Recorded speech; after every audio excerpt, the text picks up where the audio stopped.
Hello, everyone. This is The Business Buzz, a collaboration between 9 News and the Denver Business Journal to bring you news, perspective, and insights on what's happening in business, the economy, and the policies that affect us all. I'm Ryan Frazier, 9 News business expert and CEO of Frazier Global, here with Ed Seelover, senior reporter with the Denver Business Journal. We're going to bring you a few topics each show that matter to the business world and matter to you. Today, we have 3 topics. Ed, let's get going.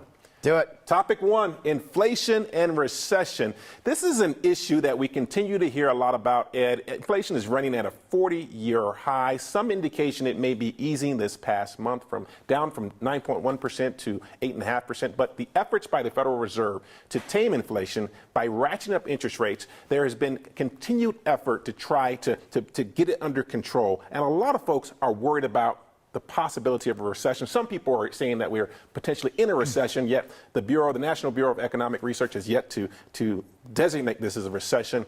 Give us the scoop, Ed.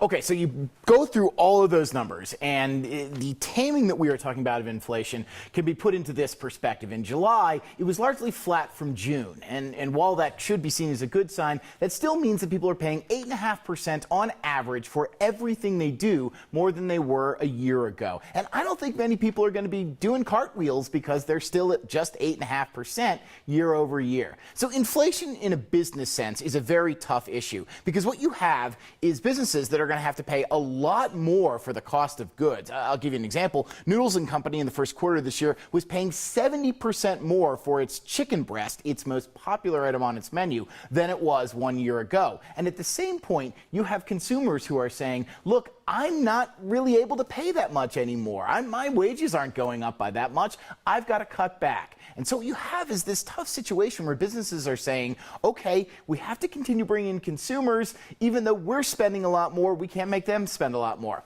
Let me give you a good example of what inflation means to the average consumer.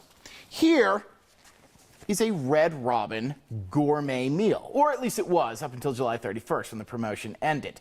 This is a burger and it's a fries and comes with drinks, and they were charging $10 for it throughout much of June and July. It's now $17.65. But here's the trick. You get that meal for $10, and consumers are saying, okay, great, I'm going to come in for it. And they found a lot of success. In fact, they actually sold a greater portion of their menu through this meal than they expected to sell through it, and that's great. That brings people in.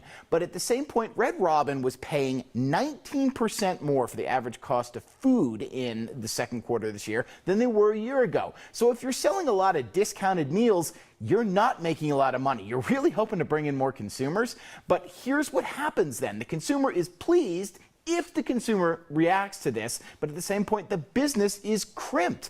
And you have to have a breaking point where you've got to look at charging more, even if the consumer doesn't want to pay for it, or you've got to look at cutting workers or cutting hours or cutting back on expenses in some way. You know, it kind of makes you wonder, it sounds like you get almost to a volume-based type, more volume-based business to try to make up some of those costs and ultimately eke out some level of profitability. What Red Robin's is doing has me wondering if other businesses, other goods and services businesses might be looking at ways to put in place value baskets or value pricing around certain goods and services to try to meet the consumer where they're at. Of course, as you indicated, Ed, they need the volume, but ultimately with the cost of everything going up and people just being priced out in so many ways these days, whether it's gas or whether it's eggs or whether it's going to Red Robin's, I think that a lot of businesses probably might be well suited to look at ways in which they could come up with some sort of value offering to try to meet customers where they're at. Any thoughts on that at all? I mean, you're seeing this in a lot of places. I mean, from other restaurant chains, Noodles is another one that is locally headquartered and is doing it,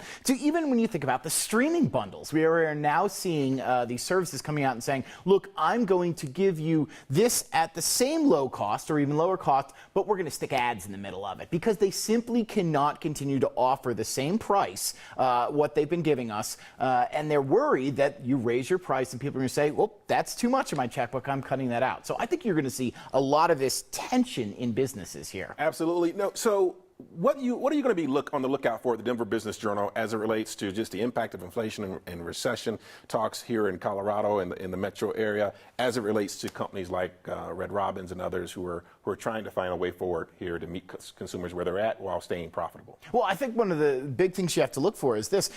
The question about whether we're in a recession, and again, we've gone through 2 straight quarters of gross domestic product decline year over year, which normally is the tipping point for a recession. That's offset right now by the fact that the hiring market is still blazing.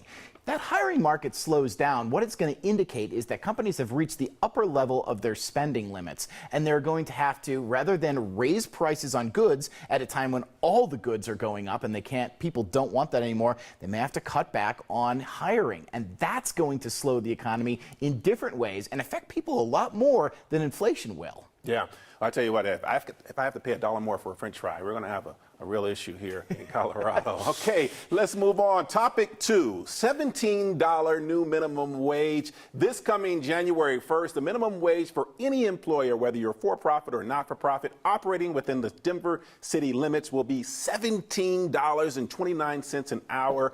Ed, give us the rundown. Okay, so this is not necessarily something Denver sat there and said, I want to consciously raise it to $17.29 an hour. What they're doing is they're raising their minimum wage $8.94%, because that is the consumer price index inflation measure here in the Denver, Lakewood, Aurora area. But that is causing a lot of sticker shock for businesses. Let's go back to the last topic we were talking about. How do you cut back on your costs? Well, maybe you cut back on labor. Here's another wrench in it. If you're paying 9% more for labor, but you're not raising the average cost of your product 9%, is again, consumers are pushing back on that. What are you going to do now? Now, a lot of businesses, you'll say, aren't paying minimum wage, and that's true. Even some of the old industries that typically are associated with minimum wage, maybe hotels, maybe restaurants, aren't able to pay it because there's such a labor crunch right now that they have to pay more. But raising the minimum wage to $17.29 doesn't just affect those employees who were making at or below that amount. It affects the ones right above it too, because if your lowest paid employee is now getting $17.29 an hour, you're not going to have a manager making $18.50 an hour and not complaining about it. You're going to have to raise you're going to have to raise salaries up that level there. And eventually, again, you're going to have to raise prices. You're going to have to do something to offset this. And businesses are not happy that they're having to see this hike at this time. Well, you have to wonder, look, I run a business, and anybody who runs a business, right, anytime you raise your costs, right, the cost of business goes up, which means someone has to bear that cost. Either it comes out of your profitability or it's passed on to your consumers, which means, again, $17.29 an hour. That means, maybe you're looking at higher costs for your burger and your fries, or maybe, higher costs for your dry cleaning, you name it. Here's a fundamental question I think many of us in the business community, and perhaps I think in the broader community, have to be asking ourselves. $17.29 an hour, that's a lot of money per hour. Does that put the city and county of Denver at a disadvantage with respect to neighboring communities who are now perhaps better positioned to bring business into their communities? Or does it put pressure on neighboring communities to up their ante so that they are more competitive with respect to pay for the workers in their communities in order to keep those folks, with this labor shortage being such a big issue as well? Yes and yes.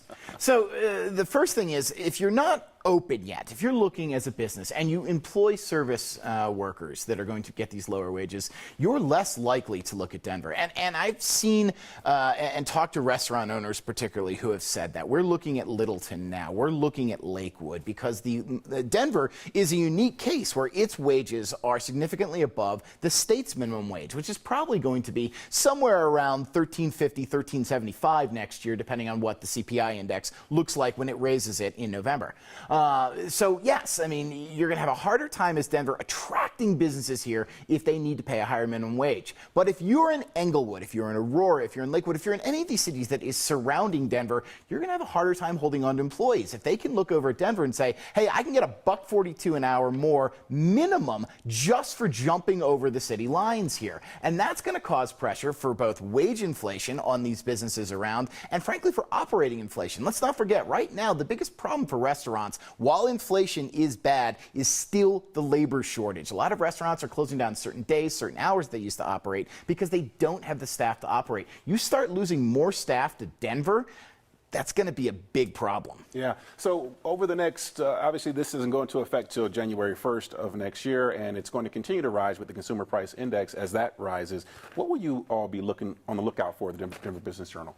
I think what we're going to be looking for is whether or not you are seeing any shifts in employment, particularly among chains, among stores, among restaurants, among any kind of businesses, moving people out of Denver to other areas. I mean, is this Denver boost going to be problematic enough where you say, okay, maybe I'm going to close this place in Denver and I'm going to concentrate on my Westminster location instead? Yeah. I mean, that is a bit of a stretch. But at the same point, when I talk to a number of business groups from the National Federation of Independent Business to the Colorado Restaurant Association, they said, look, we are going to run into problems in being able to pay enough workers right now. And so I think the first thing you're going to start seeing is a slowdown in hiring, as we mentioned earlier.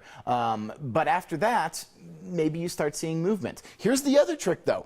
Does this float all boats? There are a lot of people who say if you're raising the lowest paid workers' wages to $17.29 an hour, they're going to go out and spend more. The lower income typically put less into savings, more into immediate spending, and that's going to boost the economy as a whole. Right now, businesses just don't buy that effect, but we're going to watch for that as well. Yeah, I'm definitely going to be looking for, does this create jobs or does it kill jobs? Are we seeing more people move to the neighboring communities to place their businesses? Are we seeing Denver's economic growth impacted negatively or positively by this policy change? I personally believe that's going to be one of the biggest decision makers, if you will, as it relates to whether this is a success or whether it's working, or whether they need to reconsider this as a way to up people's salaries. And a key question, will the folks who are getting paid the lowest now benefit from this? Will they in a year be saying, look, I'm doing much better because I got a 9% raise in my wages, or are they going to be saying, wow, when my employer cut back on staff, I couldn't find another job? Yeah.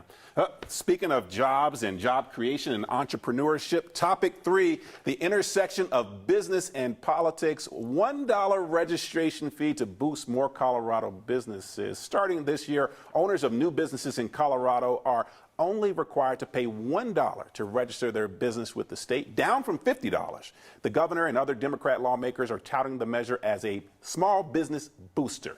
Ed, what's the scoop?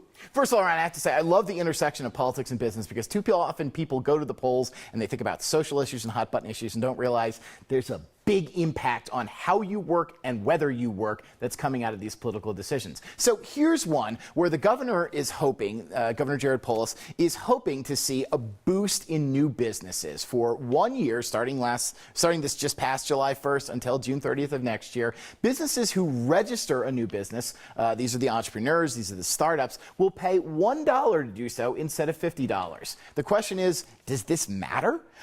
Is anyone really going to register a business because, hey, they can save $49 on it? Is it going to advance their business because they can save $49 on it? Now, Polis rolled this out and said, look, we're already seeing a boost in businesses. There were 12.8% more businesses filed in July of this year than there were the year before. However, he also failed to mention there are less businesses being filed in July than there were on average over the first 6 months of this year. So you can look at statistics 2 different ways and come to 2 different conclusions. The question here is this really going to do anything? Now, I talked to a couple business owners who said, look, I love saving $49. One of them operates a mobile wine shop, and he said, I can buy another case of glasses with this, and my glasses get broken all the time. But really, is this what the state's going to need to push back on the recessionary pressure? It's not a question I'm going to attempt to answer as much as say, we'll see what happens over the next year. But when you see business and politics intersecting like this, remember that sometimes there's a lot of politics that goes into these business decisions. 100%. You can't separate the two. It's always been the case. I suspect it always will be the case. And, I'll tell you,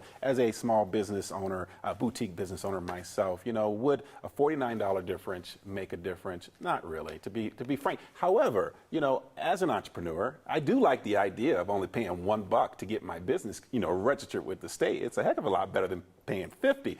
That said, is it a difference maker? It's hard to say at this point. I think the jury is out. Certainly, one of the things that we'll have to be on the lookout for is, they say that facts are stubborn things. And so will we see sustained job creation, new business startups over the months and years ahead as it relates to this policy? I think that will be at least one data point we'll look to and say, well, since they enacted this policy, we've seen, tremendous job growth, or we haven't seen a dime of difference. So it'll be interesting to see how that plays out. Your thoughts on what might come next? What might come next is going to be a push for, hey, look, if we can afford to do this for a year, why not do this? Period. This is not a new policy. Scott Gessler, back in 2012 to 2014, did this periodically as well, dropping it to $1. Did not play it up as, I'm going to create all kinds of new jobs. It was just, let's cut this down to as low a cost as we can see for business. But if this does show that it has some kind of impacts, it'll be hard to not come back and say, well, let's keep doing this. It'll be hard to look at other fees, maybe regulatory fees, maybe fees to register for your occupational license that the state won't look at and say, hey, maybe we should cut these too. This begs a whole lot of questions if this works and if this doesn't work. So, so as small as this debate may be right now, it's the seed for a bigger debate that I think we're going to see played out in the political sphere over the next year. Well, I can tell you in the business community, I don't know that you ever argue against cutting fees, but that said, we'll see if it makes the difference that it's being touted for. Ed, that's all for now. Thanks, everyone, for joining us on the Business Buzz. For 9 News, I'm Ryan Frazier, and for Ed Sealover with the Denver Business Journal. Till next time.